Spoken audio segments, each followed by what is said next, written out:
Halo, salam sehat. Berjumpa lagi dengan saya, Frankie Ola. Saya adalah dosen di Prodi Arsitektur Universitas Atmajaya, Yogyakarta.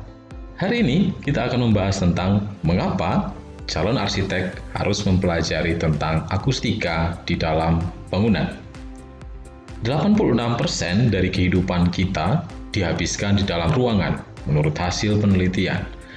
Dan 7% dihabiskan di dalam kendaraan, sehingga di dalam keseharian kita dapat dikatakan hampir sebagian besar dari waktu kita habiskan di dalam ruangan. Kenyamanan akan sangat berpengaruh terhadap kesejahteraan dan produktivitas. Nah, di dalam arsitektur kenyamanan akan dibagi menjadi banyak hal. Kenyamanan akan terkait dengan yang namanya thermal, visual, akustik, dan udara. Kali ini kita akan membahas tentang kenyamanan akustik dan mengapa arsitek harus mempelajarinya. Nah, di dalam akustika, kenyamanan dapat mempengaruhi 3 hal: kesejahteraan, produktivitas, dan kenikmatan. Nah, dalam faktor kesejahteraan, kenyamanan secara audial lebih banyak berhubungan dengan kesehatan, baik kesehatan secara fisik maupun kesehatan secara mental. Kesehatan secara fisik, misalnya, ketika Anda terpapar secara terus-menerus pada tingkat kebisingan yang melebihi ambang batas, maka dalam waktu yang singkat Anda akan mengalami yang namanya tuli secara ringan. Kenyamanan secara psikologis. Pernahkah Anda merasa sangat jengkel pada saat Anda ingin tidur, tetapi tetangga sebelah Anda misalnya sedang menyetel musik dengan sangat keras? Atau mungkin Anda sedang sakit gigi, atau baru putus cinta. Bunyi-bunyi yang mungkin merasa membuat Anda terganggu akan sangat membuat Anda lebih stres, drop secara psikologis. Yang kedua, kaitannya dengan produktivitas. Hasil penelitian saya dan beberapa mahasiswa menunjukkan bahwa 45% orang yang menggunakan ruangan di daerah basement yang tertutup dengan tingkat kualitas akustik yang buruk mengalami penurunan produktivitas sebanyak 45%, dan mereka mengalami gangguan psikososial sebesar 46%. Yang terakhir adalah berkaitan dengan kenikmatan. Kenikmatan di sini adalah kenikmatan kita dalam menikmati sesuatu secara audio. Contoh yang paling sederhana adalah concert hall, studio rekaman, auditorium. Pernahkah Anda menemui kasus misalnya Anda datang di sebuah ruangan dan Anda tidak bisa mendengarkan dengan jelas apa yang dikatakan orang di depan mimbar? Atau mungkin Anda masuk ke sebuah ruangan yang dimana musik yang diproduksi di sana atau apa yang Anda dengar dari alat musik sangat tidak nyaman. Anda tidak bisa membedakan ini suara gitar, ataukah suara cello, atau mungkin suara alat musik yang lain.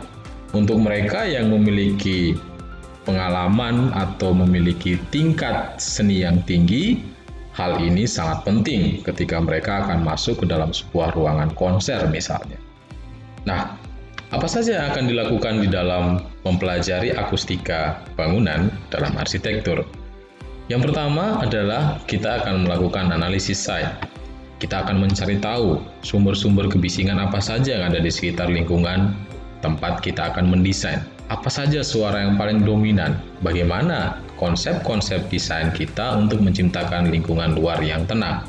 Kemudian juga kita akan melihat fungsi bangunan. Apakah fungsi bangunan tersebut adalah bangunan pemukiman, komersil, office, atau bagaimana? Karena setiap fungsi bangunan, setiap fungsi ruangan memiliki standar akustika tertentu. Nah, di dalam arsitektur, masuk ke dalam bidang desain, kita akan memiliki beberapa strategi untuk penanganan terkait dengan kebisingan dan menciptakan kualitas bunyi yang baik di dalam ruangan. Yang pertama, tentang zonasi, jarak, desain ruang luar, dan desain tentang barrier. Kemudian kita juga akan belajar tentang bagaimana mendesain bentuk yang baik, bagaimana mendesain material pelingkup bangunan atau fasad yang baik, untuk menangani kebisingan dari luar agar tidak masuk ke dalam. Kemudian kita juga akan mendesain tentang volume dan geometri ruangan untuk dapat menghasilkan kualitas akustika di dalam ruangan yang enak didengar. Kita juga akan berbicara tentang material dan bagaimana konstruksinya, sehingga tidak hanya menghasilkan suara yang baik di dalam ruangan, tetapi juga mencegah supaya tidak terjadi gangguan dari dalam ruangan ke ruangan sebelah atau dari bangunan kita ke tetangga kita. Selain berbicara tentang teori, teman-teman mahasiswa ataupun siapapun yang akan mengikuti mata kuliah ini, kita akan berpraktek di luar ruangan dan juga menggunakan software-software yang dapat membantu kita untuk menghasilkan desain yang lebih terukur dan membuat kita lebih pede ketika menghadapi klien. Kita akan mengukur tingkat kebisingan yang terjadi menggunakan alat sound level meter.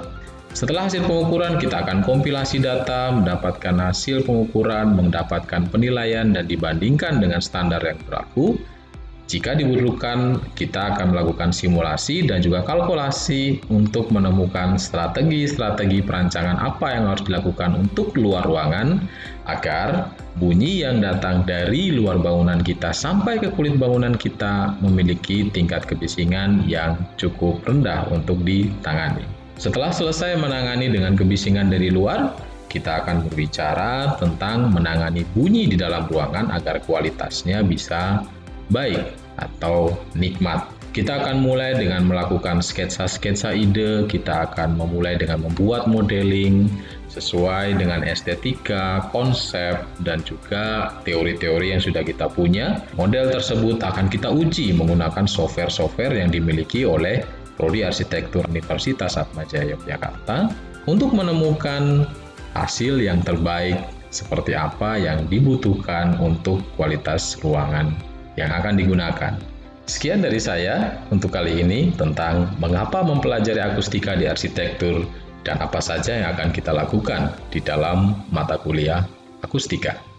Sampai jumpa di lain kesempatan dan sehat selalu.